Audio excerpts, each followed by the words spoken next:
In today's video, we're going to be talking about what actually creates emotional resolution. For those of you who are new to my channel, my name is Lori. I'm a licensed clinical counselor. I have over 25 years experience working in mental health and holistic wellness, and I educate people and practitioners on how to be set free for good in a safe, gentle, effective manner. And so in today's video, we're going to dive deeper into the topic of what actually creates emotional resolution. So here's a quick recap on the previous video that I posted about the concept that insight explains, but resolution releases and actually brings healing. So insight is also known as understanding. Your conceptual understanding of something is insight. Resolution means that the emotional charge is gone. It has been healed. Both matter, but they're very different processes. So, what is meant by resolution? Resolution means that the body, your body, no longer reacts in the same way. So, the trigger may still exist. And whatever that trigger is, it could be a person, a place, an idea, a belief, a memory. That thing that used to trigger you, known as the trigger, that can still be in existence, but you're not actually responding in the same way. You're not reacting in the same way. You can actually still remember the story around that trigger. In other words, maybe the original time when you experienced that thing that was stressful, maybe it was a interaction with a person, and that person, maybe it's a coworker, for example, and you're continually around that coworker still, but you don't feel your nervous system activated the way that it once was. That is resolution. So, where resolution happens, it happens in the nervous system, not in the narrative, not in the story, not in the intellectual, cognitive part of your brain. It happens in the body, in the nervous system. So, emotional patterns are actually physiological.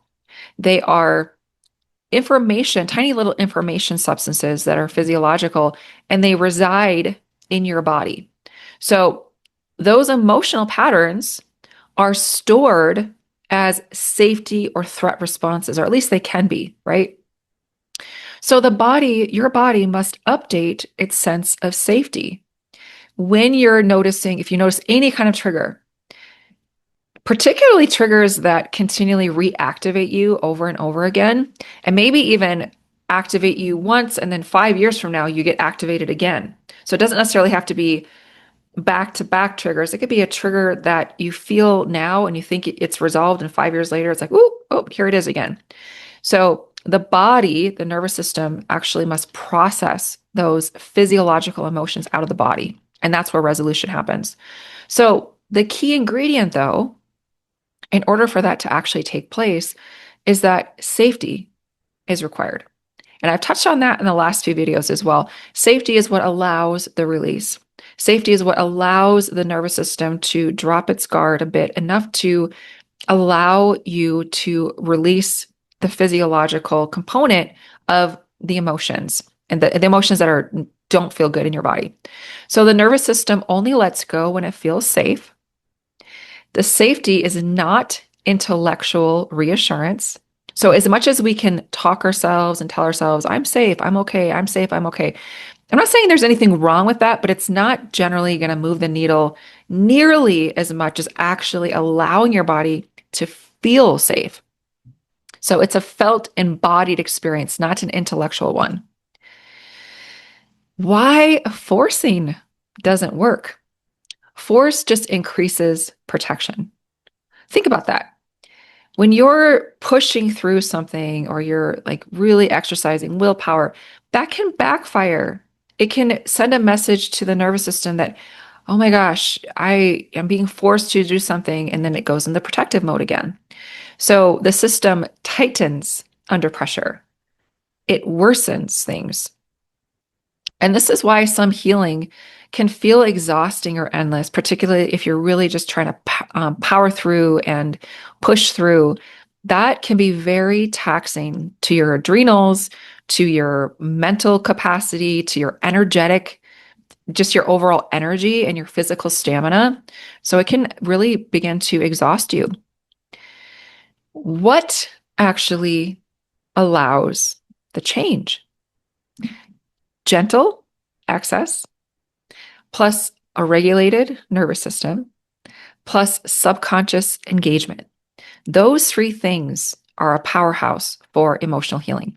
So change happens when your system is regulated, the subconscious is engaged. We talked about the iceberg model in one of the previous videos, and the iceberg is, if you can envision a picture of the iceberg, top of the iceberg is what you see above the surface, also representative of your cognitive, intellectual, thinking brain.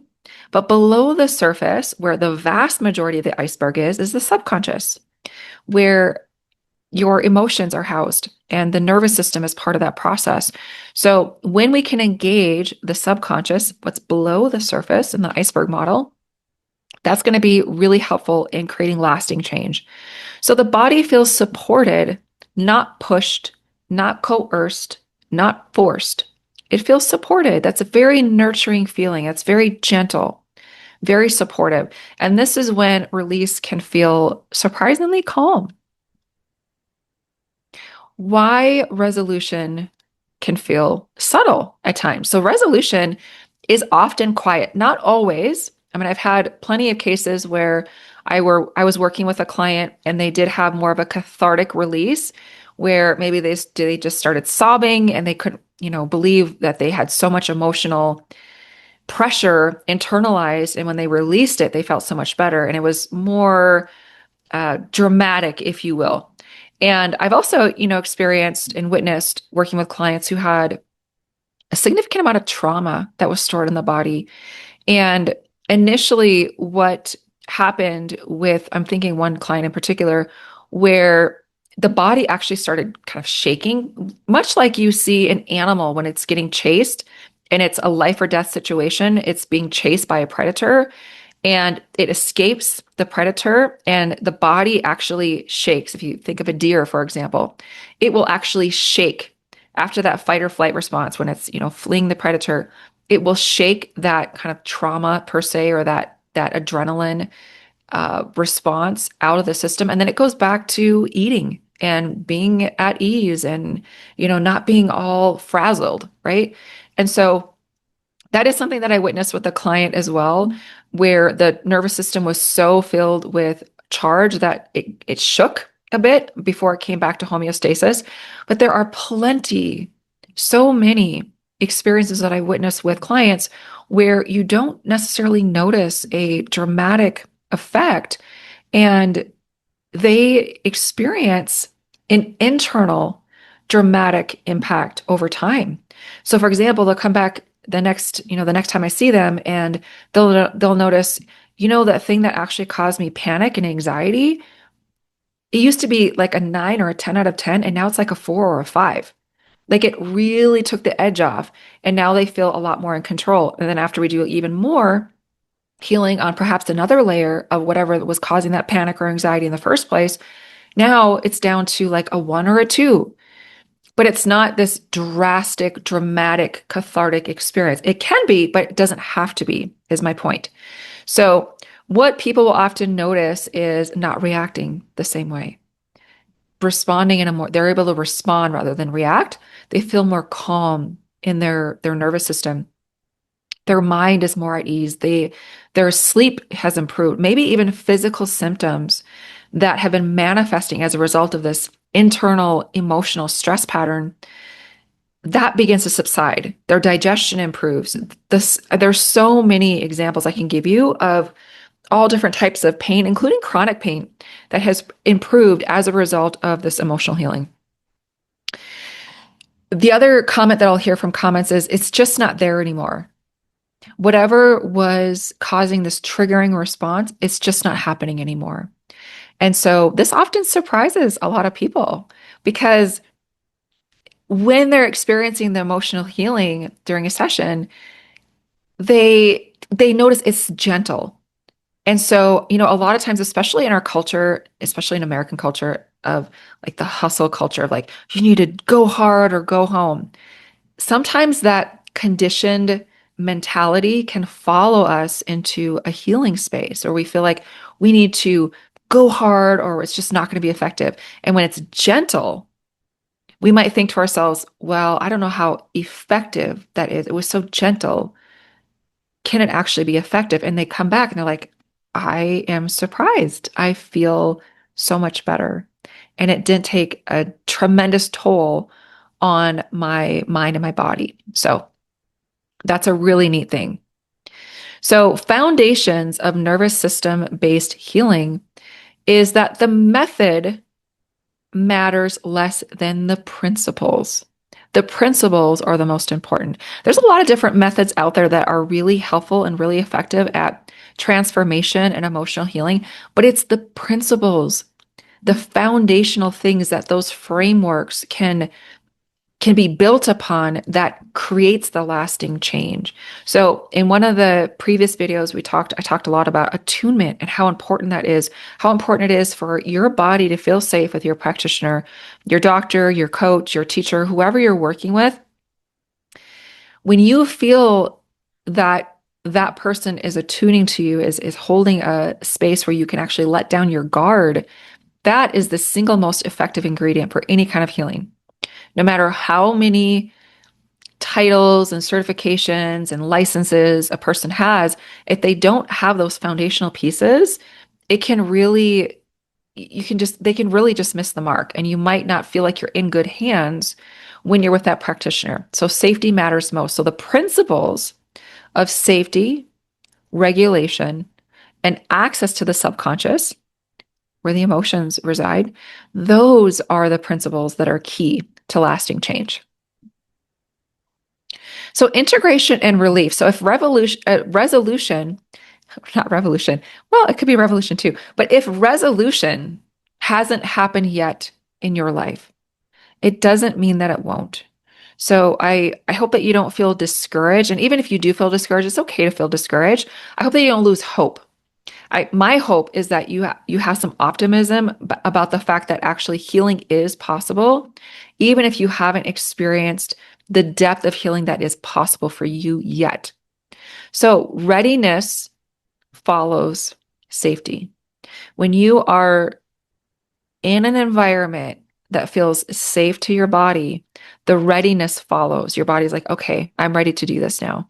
I'm ready to let my guard down and I'm ready to heal these things once and for all. Timing is intelligent. It's not forced. It's not pushed. It's intelligent. And there's nothing wrong with you, or if you're a practitioner, there's nothing wrong with the people that you are serving. Okay. So just to recap, resolution is when the body no longer reacts in the same way. So the same trigger might be there, the same person, the same environment, the same whatever that is, can still be, you might still be exposed to that, but your body doesn't respond in the same way. It doesn't react in the same way. It actually feel there's more sense of ease and calm. Safety is what allows the release. Safety is what allows emotional healing to take place. Force increases protection. So that is not conducive to your outcomes and your goals for emotional healing. So forcing it is counterproductive. So just don't do it. Okay. Resolution can often be quiet and gentle. So coming up next, in the next video, I'm going to be discussing why gentleness works faster than force. Why actually feeling supported and nurtured, and maybe even in a more slower pace, or I shouldn't say slower because actually it can be faster, but basically being supported and being nurtured in a gentle way. It's like wrapping yourself in a cozy blanket. It doesn't have to be this hardcore thing in order to experience lasting change, lasting healing, and faster change and healing. So I'm going to explain why the approaches that feel gentler are often the ones that create the fastest, most lasting change.